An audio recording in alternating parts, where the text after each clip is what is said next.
Chega mais, torcida gloriosa, torcida do Botafogo ligada aqui na segunda edição do Plantão Glorioso pra gente trazer, olha, a Leila Pereira, vulga Carminha, quase surtou na CPI, né? Foi confrontada pelo único senador capaz de fazer confrontos decentes, né? Acho que o único que estava levando a sério toda a palhaçada lá, e ela se incomodou. Ela gaguejou, ela tropeçou na frase, ela se contradisse, ih, rapaz, enfim... Muita coisa aí pra gente falar, né, sobre essas declarações da Leila Pereira, principalmente as não declarações, né?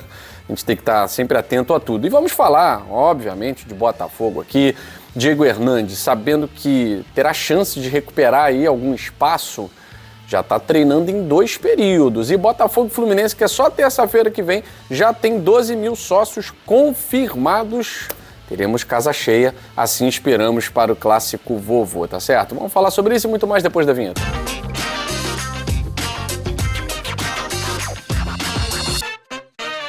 Bom, vamos lá, quero agradecer a galera que tá ligadinha aqui na nossa segunda edição. Peço a você, deixa o like. Quando você aperta esse botãozinho aqui, rapaz, você não tem ideia de como você ajuda o canal Gigante Glorioso. E a gente tá na marca aí dos 105 mil inscritos, graças a cada um de vocês. Torne-se membro aqui da família GG, faça parte do nosso grupo, ó, das promoções, dos sorteios. Essa camisa bonita aqui, né? Mostrar pra vocês. Do canal Gigante Glorioso, a gente também pode colocar para vocês lá no Instagram, tem o link, tudo para vocês. Ah, gostei da camisa, quero comprar. Segue a gente no Instagram, Gigante Glorioso Oficial, lá você vai ver o link para adquirir a sua camisa. Tem do Cacto, tem com a belíssima face de Michael Martins, olha rapaz, tem camisa para tudo quanto é jeito, tudo quanto é cor. Mas vamos lá, vamos falar de Botafogo. Antes de falar sobre a venda de ingressos para o jogo contra o Fluminense e do Diego Hernandes, né, treinando em 2 períodos para tentar retomar espaço no Botafogo, a gente precisa falar da CPI de manipulação de resultados.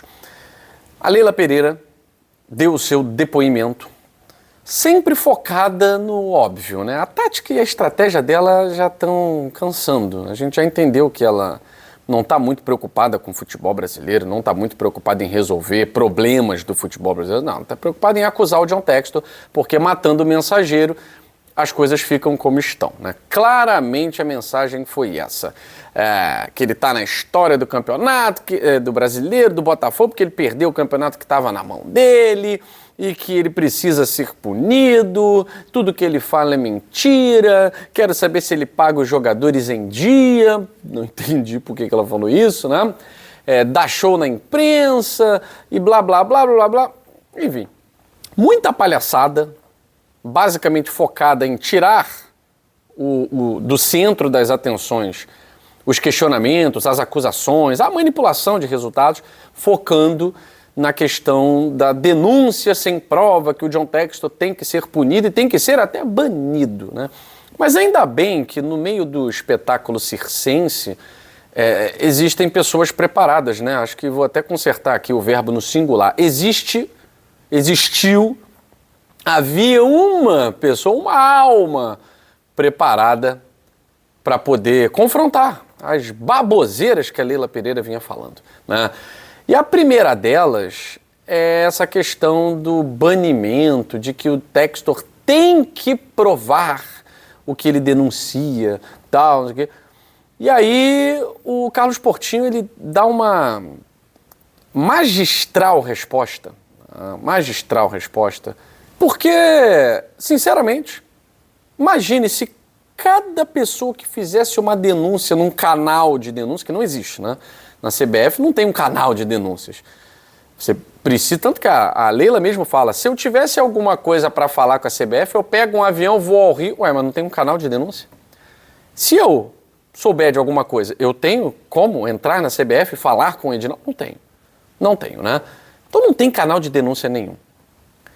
E aí, o Carlos Portinho, magistralmente, vou abrir aspas aqui para ele também não tem obrigação de provar, porque essa obrigação é da CBF, do Ministério Público e do STJD, que não tem instrumentos, infelizmente, só pode trabalhar depois que o Ministério Público provar.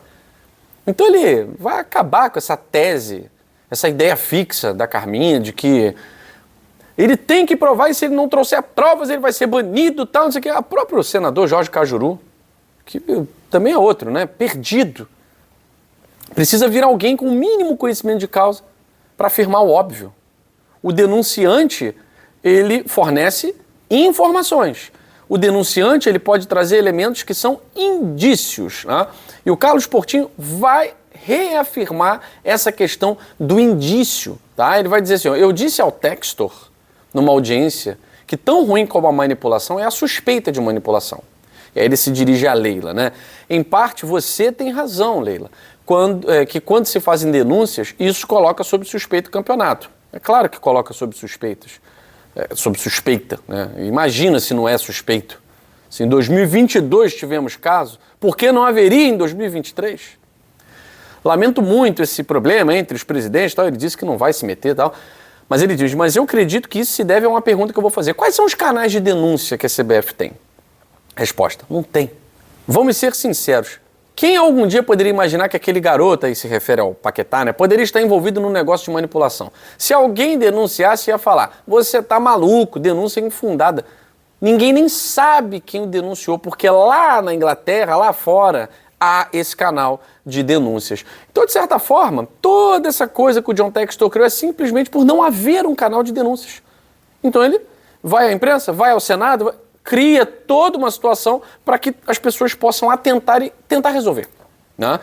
Porque cadê o canal? É um e-mail? É um e-mail? E se ele enviasse o e-mail, vai para quem? Vai para onde? Não dá para confiar, né? Se eu estou criticando a própria CBF, vou mandar um e-mail para a CBF. Bom, e aí ele vai falar, inclusive, aqui o que eu trouxe, né? Não se pode matar o mensageiro. O que a Leila Pereira quer fazer na sua fala é matar o mensageiro. Temos que denunciar, temos que prender, temos que banir. Não há manipulação. Ela vai falar, né? Não há manipulação. Mas ela mesma falou em 2022 de que foi um crime o que fizeram com o Palmeiras na eliminação para o São Paulo. Porque não traçaram a linha do VAR. Ele mesmo, Carlos Portinho, ele colocou a Leila contra a parede, né? Ele botou a Leila contra a parede. Ele vai falar dessa questão do VAR, né? Não sei se por uma questão de língua, o Carlos Portinho vai falar, ele trata como prova, mas isso não é prova, isso é um indício, diz o Carlos Portinho. Aí, analisando os indícios, da mesma maneira que você, ele falando para a Leila, disse que não traçaram uma linha de impedimento no jogo Palmeiras e São Paulo, isso são indícios, isso gera preocupação. Ele apresentou uma linha traçada na diagonal no jogo Palmeiras e Vasco, sem contar a edição do VAR. Isso vai ser apurado e periciado, como eu já trouxe para vocês aqui anteriormente. Eles estão periciando todo o material que o John Textor trouxe como indício. Não tem nada a ver com o Palmeiras, mas com a qualidade da arbitragem e o uso do VAR que precisa contribuir e não atrapalhar o futebol. E aí ele traz um lance capital. Porque fica essa coisa de que ele perdeu um campeonato, tá, mas existe um lance capital. Eu sei que o Carlos Portinho trata como não capital. O Botafogo não perdeu o campeonato por uma questão do Adrielson. Amigo, o jogo estava 3-1. O jogo estava 3-1, um jogo controlado.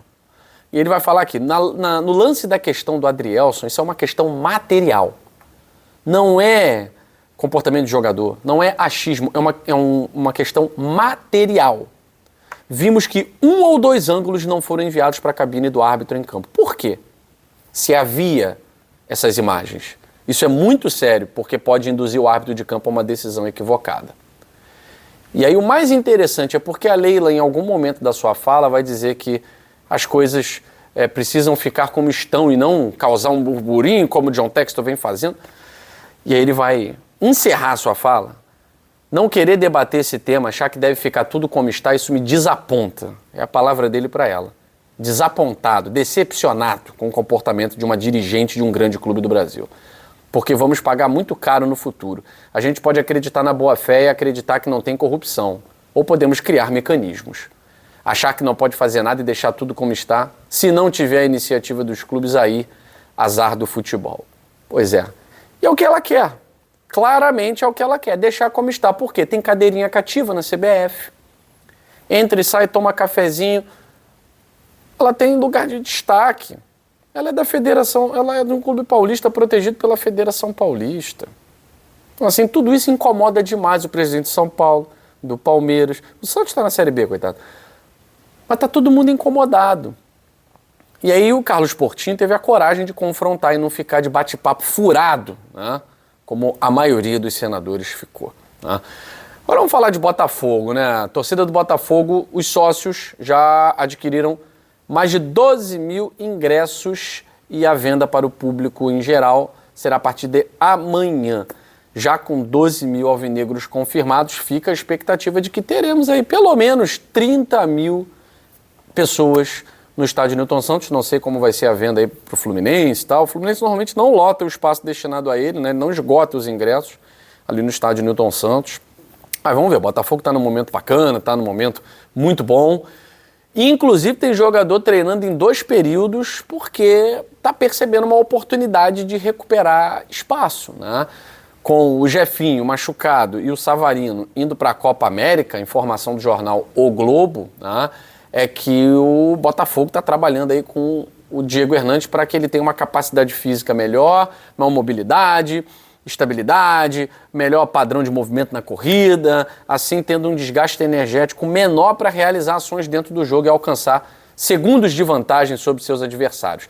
E o Cadu Fadel tem dito aqui que ele está se dedicando de forma pontual, né? Que é o coach Cadu Fadel. Ele está treinando aí 2 vezes por semana no estúdio 2F sob orientação desse coach, né? Sempre em horários opostos aos treinos no CT Lonier. Então, está treinando em 2 períodos para poder ganhar espaço, né? Isso é bom. A gente está vendo aí um Diego Hernandes comprometido com o trabalho para realmente esquecer aquela questão do afastamento e tal. Vamos esquecer a expulsão que atrapalhou demais o Botafogo no jogo contra o Júnior Barranquilla. Esquecer tudo isso e focar em futebol. Tá certo? Eu fico por aqui. Um beijo para todos vocês. Saudações alvinegras. Fui.